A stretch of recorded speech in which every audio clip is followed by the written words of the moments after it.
I call the Honourable Damien O'Connor. Thank you very much, Mr Chairman, and we're speaking on part two here, and I will say in the House, perhaps I was a little harsh on the government in speaking on part one there yesterday. I just find it very difficult to praise the governor very much these days.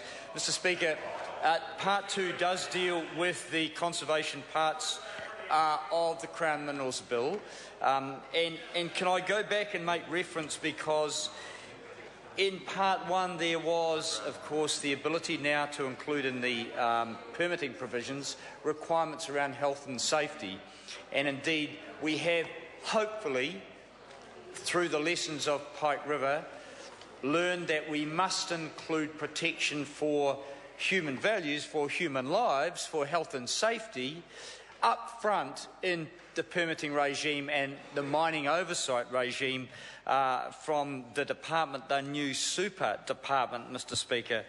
And it was perhaps pertinent that yesterday we were talking about that, because I must make brief reference to the report, of course, from the report.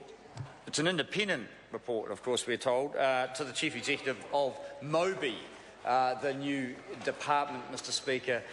Very, very sad reading, saying there has been systemic failure in parts of now a super ministry, Mr Speaker, that we are told have been addressed. I'm not quite sure whether they are.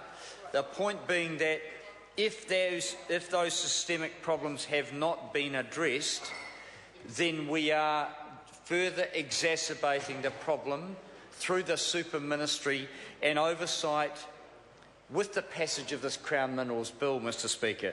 It has good intent in some areas, but as my colleague said, it does step back from safeguards for the natural values that, of course, are important to us, not just now, but into the future. So in making one step forward in protecting health and safety and human values, the government's taking one step back in protecting natural values. Mr Speaker, the restructuring that has gone on in combination with the changes in this bill do leave a lot of New Zealanders wondering, are we simply opening up the dock estate to rampant development? Mr Speaker, on top of that, there is a lot of experience within the Department of Conservation, particularly in the West Coast Tasman area, where dock people have found the right balance between allowing wise and responsible mining on conservation land and protecting the natural values wherever possible. Mr Speaker, part two deals with changes in the area of the conservation estate, does allow the securing of some areas, should they be deemed to be Schedule 4 or of Schedule 4 value, but the question around other conservation land remains. That is, if you gut the Department of Conservation, I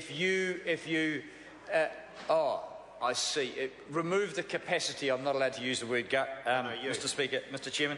But if you remove the capacity within the department to astutely assess what is happening, then people wonder whether, in fact, we're going to, as we did with human lives, now with conservation values, see a destruction of those. And that is not something that anyone wishes for any industry, mining, agriculture, forestry, or whatever, Mr Speaker. So, in summary, I have to remind the officials and the Minister that if you can let a department get to the point where, quote, its performance as a health and safety regulator of Pike was ineffectual and dysfunctional, Mr Speaker, this is the kind of oversight that can occur in a government department if it is squeezed of resources. That's what the Minister of Conservation is doing to the Department of Conservation, Mr Chairman, and that will lead to the same kind of dysfunctional oversight if we are not careful.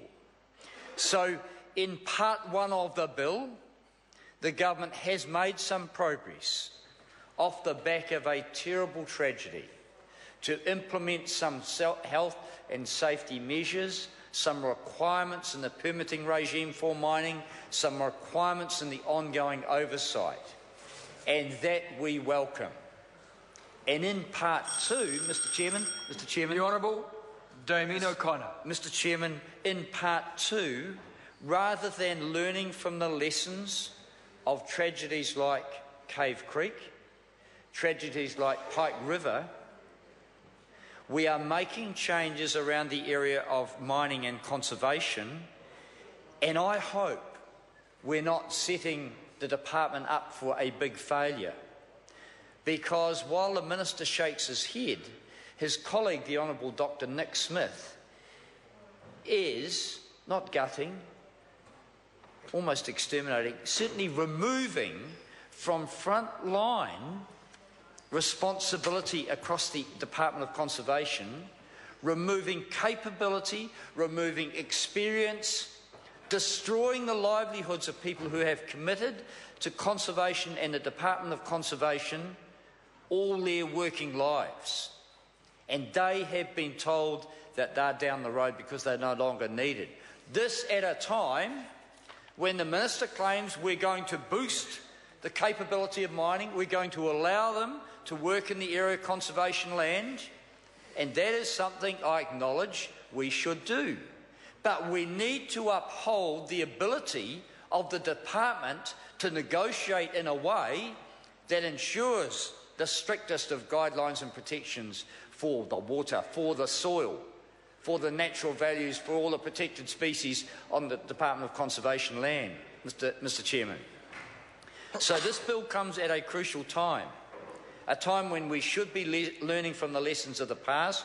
And a Green colleague today, and she's probably speak here later on in the bill, raised the very sad issue of Cave Creek. I was a Member of Parliament then.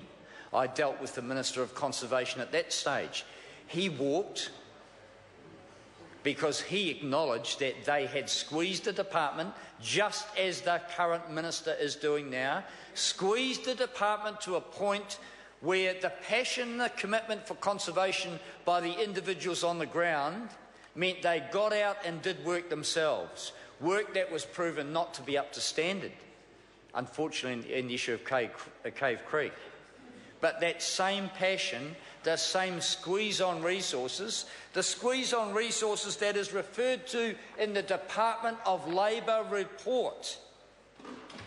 Resources were not there to carry out the responsibilities of the Department of Labour, and it gave rise to a dysfunctional and incapable Department of Labour in the area of upholding health and safety. And the ministers over there smile, they shake their heads, and they give reassurances. Some of those ministers were in government in 1990 when they did the same thing to the Department of Conservation. Mr Chairman, part two of this bill deals with the issue of conservation.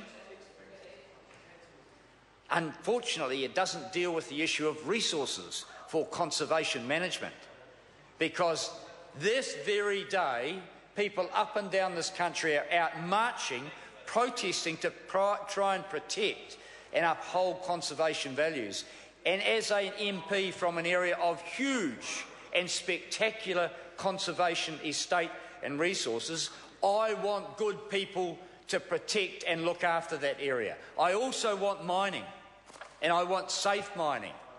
So in this one piece of legislation, we're summarising so many real issues that are in the front of the minds of people, not only in my electorate but up and down this country, around health and safety, around the ability of government to regulate and oversee industry in the proper way, Mr Speaker, around the issue of the government's ability to manage conservation land on behalf of each and every one of us.